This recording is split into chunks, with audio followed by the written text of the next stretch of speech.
कर्जमाफीच्या यादीत नाव तर आलंय, पण आधार प्रमाणीकरण होत नाही.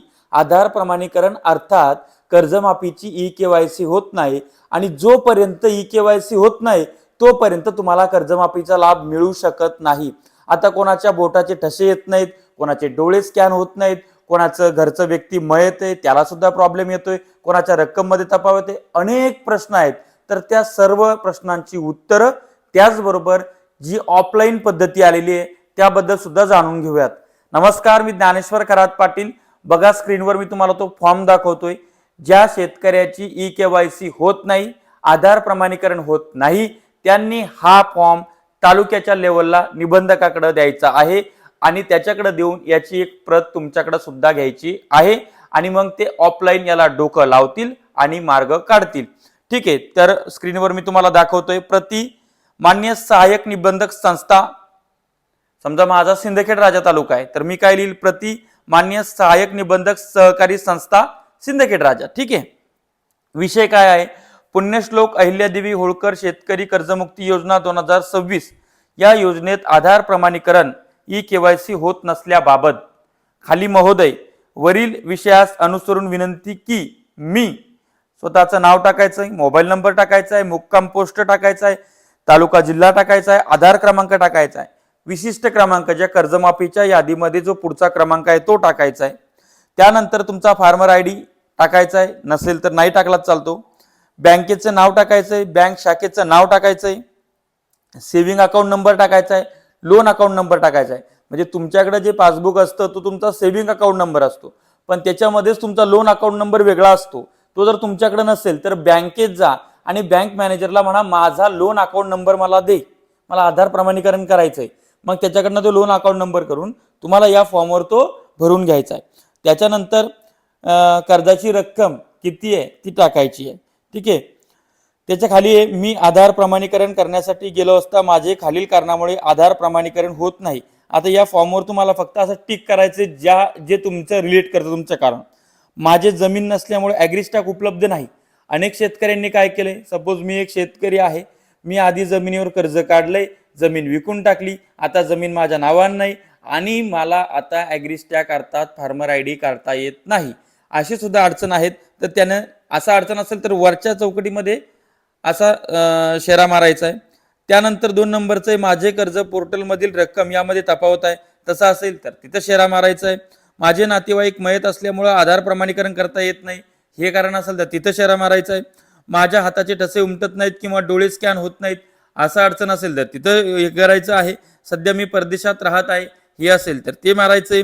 मी चालू बाकीदार आहे परंतु माझे नाव थकबाकी यादीमध्ये आहे, तिथं तुम्हाला टिक करायचं हे जर तुमचं कारण असेल तर. माझे सोसायटी व इतर बँक या दोन्ही ठिकाणी कर्ज आहे तर असं काय असेल तर तिथं सुद्धा हे मारायचं आहे. माझे आधार प्रमाणीकरण केले असता रिकॉर्ड नॉट फाउंड असा संदेश दाखवित आहे, तसं असेल तर तिथं शेरा मारायचा आहे. आणि माझे संयुक्त खाते आहे तिथं शेरा मारायचा आहे. माझे आधार क्रमांक, सेव्हिंग खाते, कर्ज खाते, कर्ज रक्कम बरोबर आहे परंतु पोर्टलवर दुसऱ्याचे नाव दाखवत आहे असं जरी असेल तर तिथं सुद्धा तुम्हाला पुढे हे टिक मार्क करायचे आहे. अशा पद्धतीचा हा फॉर्म आहे. त्याच्यानंतर 12 नंबरचा पॉईंट त्याच्यामध्ये, माझ्याकडे ॲग्रीस्टॅक व फार्मर आयडी आहे परंतु आधार प्रमाणीकरण होत नाही ही अडचण असेल तर ते तिथं तुम्हाला टिक करायचं आहे. माझे कर्जमाफी यादीतील नाव आले की नाही, माझे कर्जमाफी यादीतील नाव आले नाही, मी थकबाकीदार सभासद असून माझे कर्ज 2 लाखाच्या आत आहे तर तिथं करायचं आहे. 14 नंबरचा कॉलम आहे की यावरती मी जे 10, 12, 14, 13 पॉईंट सांगितले यापैकी याच्या व्यतिरिक्त तुमचा पॉईंट असेल, काही अडचण असेल तर तुम्ही त्या खालच्या याच्यामध्ये लिहू शकता. त्यामुळं खाली लिहिलेलं आहे, त्यामुळं माझे आधार प्रमाणीकरण करण्यासाठी योग्य ती कार्यवाही करून मला कर्जमाफीचा लाभ द्यावा ही विनंती. सोबत जोडावे, तुम्ही या फॉर्म सोबत जो फॉर्म मी तुम्हाला स्क्रीनवर दाखवतोय तो फॉर्म मी लगेच माझ्या ज्ञानेश्वर खरात पाटील किंवा ज्ञानेश्वर खरात फेसबुकला टाकून देतोय, तिथनं तुम्ही तो घेऊ शकता. तुम्ही इंस्टाग्रामला सुद्धा आम्हाला फॉलो करू शकता, तिथं सुद्धा मी तुम्हाला तो देण्याचा प्रयत्न करेल.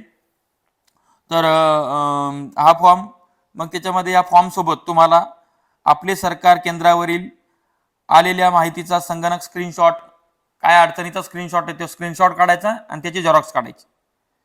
आधार कार्डची प्रत लागल.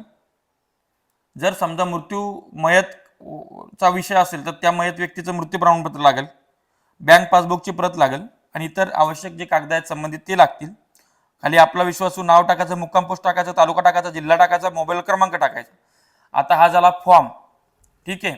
आता मी तुम्हाला जे 10-12 अडचणी सांगितल्यात त्यापैकी एक अडचण तुमची असेल तर त्याच्यावर टिक करा.